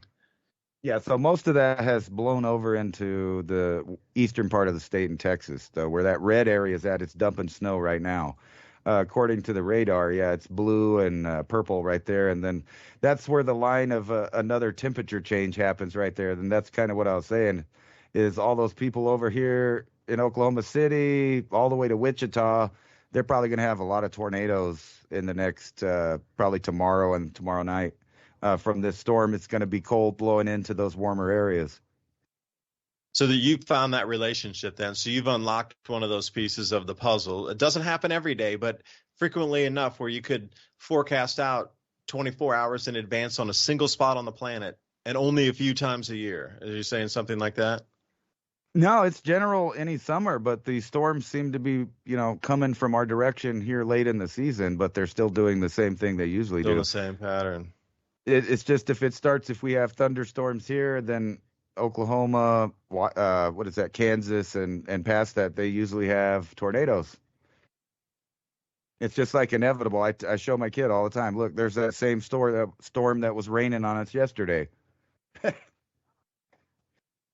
Yeah, so from Ryan Home Hall, Depot's going to be happy. Well, I mean, how much does this really stop? It seems like the kids are going to get a snow day or something out of this. I mean, how happy are they because of that?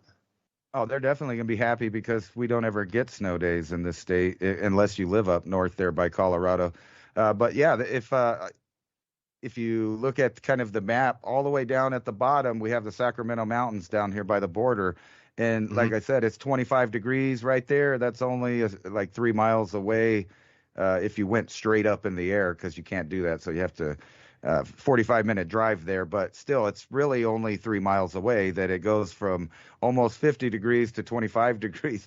All these people down in the south all the way, and I'm looking at the temperature right now. It's showing really low 26 degrees out in the bottom by Deming. In the western portion by Arizona, there's 14 degrees in Arizona, heading west towards Phoenix right now. So this is a really cold blast blowing through in fall. Not record. I don't think it's probably record breaking. I'm sure this has happened many a times, but Home Depot and Lowe's are going to be so happy tomorrow when all these people are going to go buy all of this stuff because they weren't prepared for this cold. Oh, wow. 9 degrees out there in the desert. You could seal up something real quick when it's that cold, can't you? Yeah, so these areas this far south aren't really used to that, or at least especially not this early in the year. Yeah, because it looks like even Albuquerque is going to get extreme winter storm impacts. That's okay. It is what it is. Yeah, but these extremes are going to continue to. No, go ahead. Like for coming all the way down in Albuquerque and give it like extreme winter storm impact. I mean, that's how rare is that? It looks like, well, this is all Rocky Mountains. That's from the right next to that. KRQE News 13 forecast through Friday says extreme winter storm impacts Albuquerque. I think in about 2 hours, or not even that. It says 2.76 inches is falling of snow right next to Santa Fe, and that's on the west side, so that's not actually on the mountains. So that's out there where everybody lives in the valleys and stuff. They're getting blanketed. Does that get all foggy there too with that temperature inversion? Like if you're driving at certain times of the year, is it foggy along that boundary between warm and cold? Yeah, I've seen that. It's usually early in the morning, though. Yeah, early in the morning, of course. Yeah, it's fog. But early in the morning, yeah, but it does occur even out in the desert there. It looks like if it stays the same temperature, Amarillo, Lubbock, and all that stuff's about to have a winter storm also, right after they got flooded. Yeah, well, all that stuff is going to continue to move east. So you just need to see where it's going next. Because if it's a cutoff low, see, that was the thing about Valencia was a cutoff low. And we've seen a couple other places in the world, too, that were cut-off lows, like Helene after that became a cut-off low sandwiched in the high.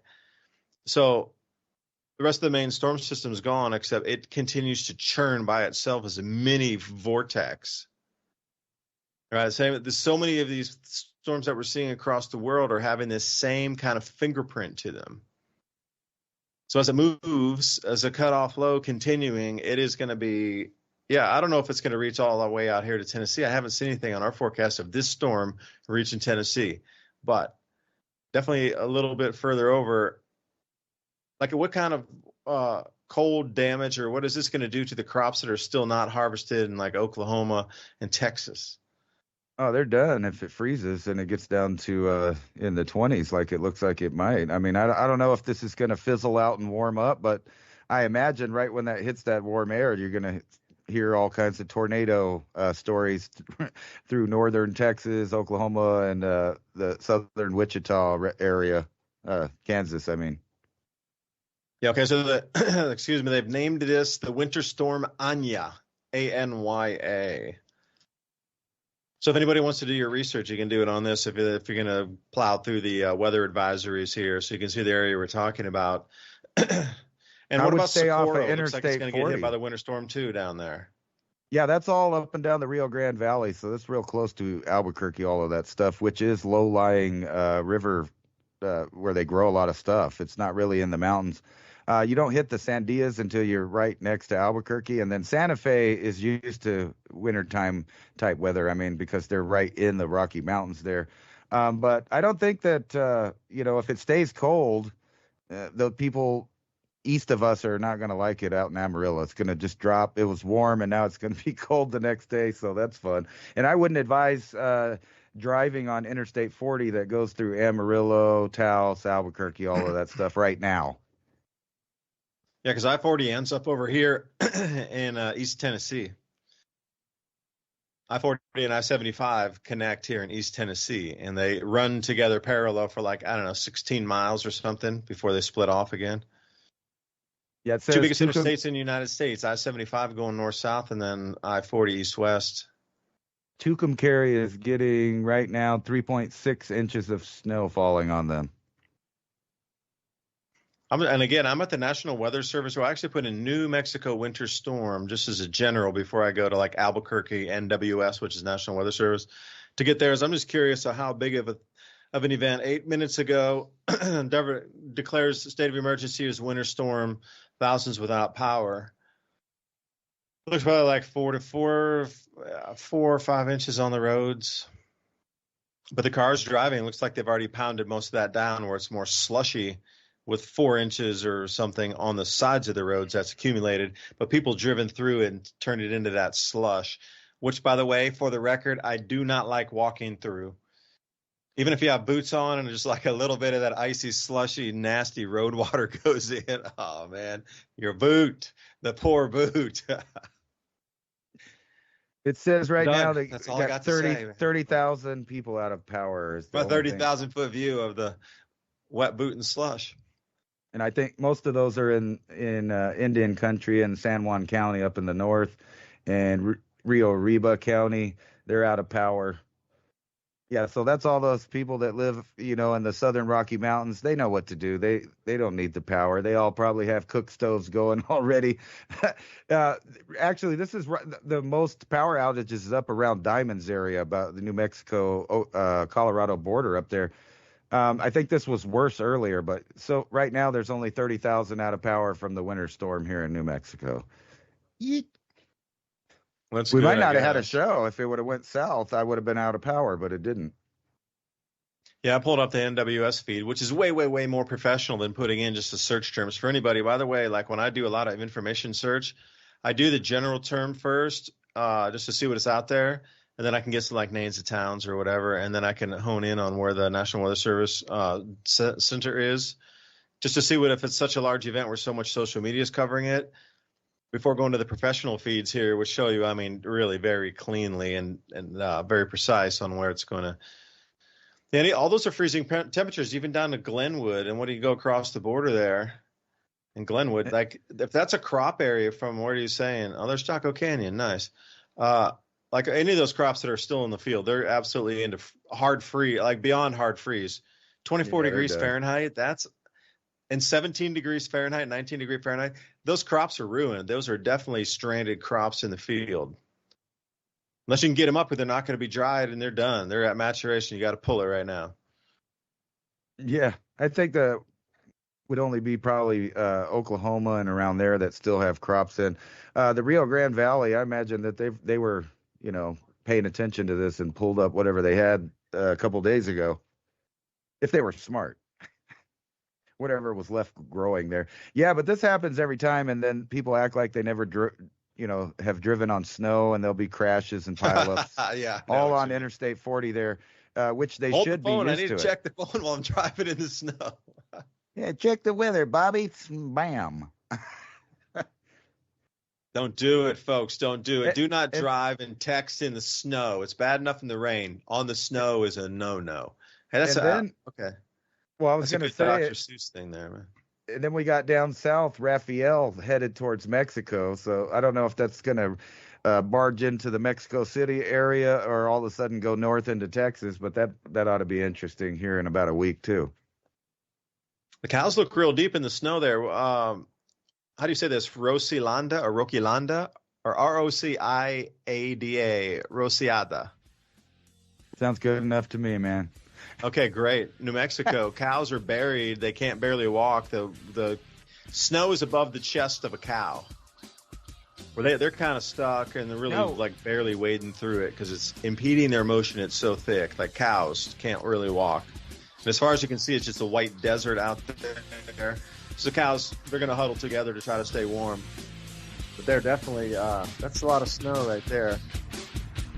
Cows are powerful, believe it or not. Be wary of cows. They get respect. They're a huge animal in the field. Oh, fuck you in a second. But do thank you for watching. CivilizationCycle.com, David DuByne.